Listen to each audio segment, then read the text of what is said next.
কি অবস্থা সবার? উই3 পক্ষ থেকে নতুন আরেকটা ভিডিওতে স্বাগত জানাচ্ছি। আজকে আমার আম্মুর বাসায় আমাদের শেষ দিন। আমি আজকে রাতেই বাসায় চলে যাব। এখন আনায়ার সাথে আমি খুব মজার টাইম স্পেন্ড করছি সকালবেলা ঘুম থেকে উঠে। চলেন দেখি সারাদিন কি হলো। পিকাবু!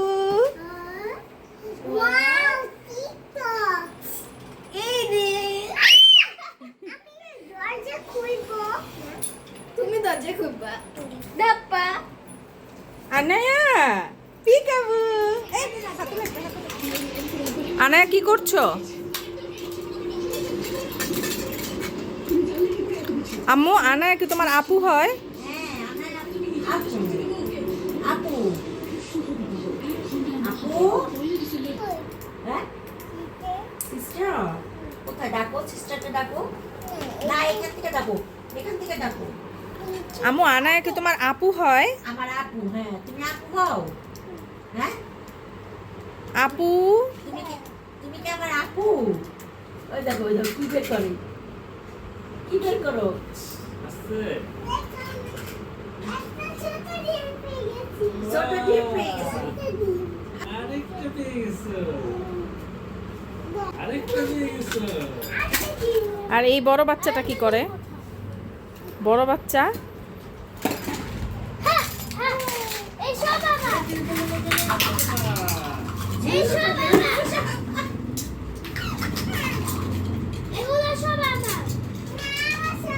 সব বানায় আনায়া, ভাইয়া নিয়ে যাচ্ছে তোমার খেলনা। বাইরে নিয়ে যাচ্ছে ময়ান! এই যে আমি তোমার জন্য পুষাচ্ছি বাবা তুই খালি গ্লাস আনায়া, ভাইয়া নিয়ে গেল সব। এই যে এখানে রাখো সব এখানে রাখো এই যে গুলি দাও ভাইয়াকে বলো, ভাইয়া চলো মিলেমিশে খেলি। এই তো ওদের সাথে খেলাধুলা শেষ করে এখন জানালা দিয়ে দেখছিলাম যে স্কুলটা দেখিয়েছিলাম না আগের ব্লগে, স্কুলটায় অনেকগুলো বাচ্চা এসেছে অ্যাডমিশন নিতে, গার্ডিয়ান এসেছে।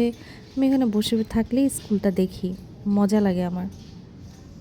আমি অনেক অ্যানালাইসিস করলাম যে স্কুল কেন আমার এত ভালো লাগে। তো আমি বের করলাম যে আসলে স্কুল জীবন আমার খুব পছন্দের, মানে ওইটাই ছিল আমার জীবনের বেস্ট টাইম, যেখানে কোনো রেসপন্সিবিলিটিস ছিল না, কোনো চিন্তা ছিল না, তাই হয়তো এখনও ভালো লাগে। আর এই তো এখন কিচেনে চলে আসলাম, এসে দেখি ওরে বাবা, আম্মুর তো সেই প্রিপারেশন, মনে হচ্ছে পুরো বিয়ে বাড়ি। একদিকে ভেজিটেবল কেটে মানে রেখে নিচ্ছে, কী দিয়ে রান্না করবে জানি না, আরেকদিকে অন্য ভেজিটেবলগুলো সিদ্ধ হচ্ছে। নিচে তাকিয়ে দেখলাম অনেকগুলা মুরগি দুধ সব একসাথে ভিজানো, আবার দেখলাম গরুর মাংস বসায় দিচ্ছে, মানে সেই মানে আম্মুর আয়োজন আমাদের উপলক্ষে। এরপরে আমার আম্মু অনেকগুলা রান্না বান্না শেষ করলো, তা আমি চিন্তা করলাম আম্মুকে একটু হেল্প করি। তো যেই চিন্তা সেই কাজ, আমি রোস্টটা করে ফেললাম। আমার হাতে রোস্টটা কিন্তু মোটামুটি ভালোই হয়। তো এরপরে যেদিন রান্না করব সেই দিন ইনশাল্লাহ আপনাদের সাথে ডিটেলসে এটার রেসিপিটা শেয়ার করে দেব। আজকে আর অতটা ডিটেলসে শেয়ার করলাম না, যতটুকু পারছি অতটুকু শেয়ার করে দিচ্ছি। এখানে মনে হয় 4টা মুরগি ছিল বা 5টা।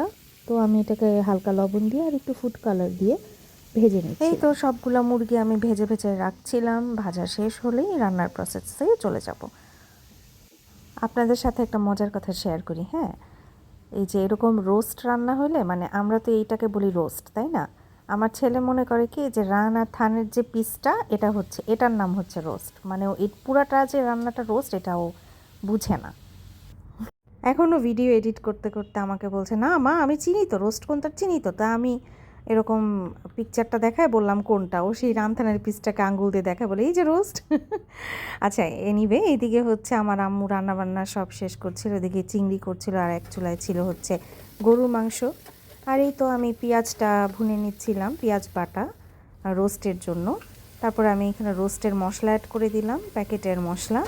কিন্তু এছাড়াও আমি আরও অনেকগুলো মশলা অ্যাড করি আসলে রোস্টে, সেটা আমার একদম নিজের মতো, বাটা মশলা থাকে, গুঁড়া মশলা থাকে, সেটা আর এখানে শেয়ার করা হয় নাই। তো আমি নেক্সট টাইমে যখন রান্না করব তখন আপনাদের সাথে ডিটেলসে রোস্টের রেসিপিটা শেয়ার করব। এখানে কিন্তু আমি আর কোনো পানি দেই না, মানে এখানে দুধ দিয়ে মশলাটাকে কষাই নিই, তারপরে হচ্ছে মশলাটা কষানো হয়ে গেলে এই মাংসগুলো আমি দিয়ে দেবো। তারপরে তো মুরগিগুলো দিয়ে দিলাম। আর এখানে দেওয়ার পরেও কিন্তু আরও অনেকগুলো প্রসিডিউর আছে, যেটা এখানে আর শেয়ার করতে পারছি না। লাস্টে আমি আরও অনেক কিছু দিয়ে এটাকে নামাবো। তো বললাম তো নেক্সট টাইমে যখন রান্না করব তখন অবশ্যই আপনাদের সাথে এই রেসিপিটা আমি শেয়ার করে দেব। তো এই তো আমার রোস্ট রান্না শেষ, আর এদিকে আম্মুরা সব রান্না বান্না শেষ, শুধু পোলাওটা রান্না বাকি আছে। আম্মু পোলাওটা রান্না শেষ করে দিলেই আমরা চলে যাচ্ছি ডাইনিংয়ে। এই তো সব রান্না বান্না শেষ করে এখন আমি ডাইনিংয়ে চলে আসছি। এখানে আমার আম্মু তার ফেভারিট ডিশগুলো, যেগুলো আমার আম্মু লিবিয়া থেকে এনেছে, সেগুলো অনেক বছর আগের এগুলো, কিন্তু আম্মু অনেক যত্ন করে রাখে, কারণ আম্মুর খুব ফেভারিট এগুলো।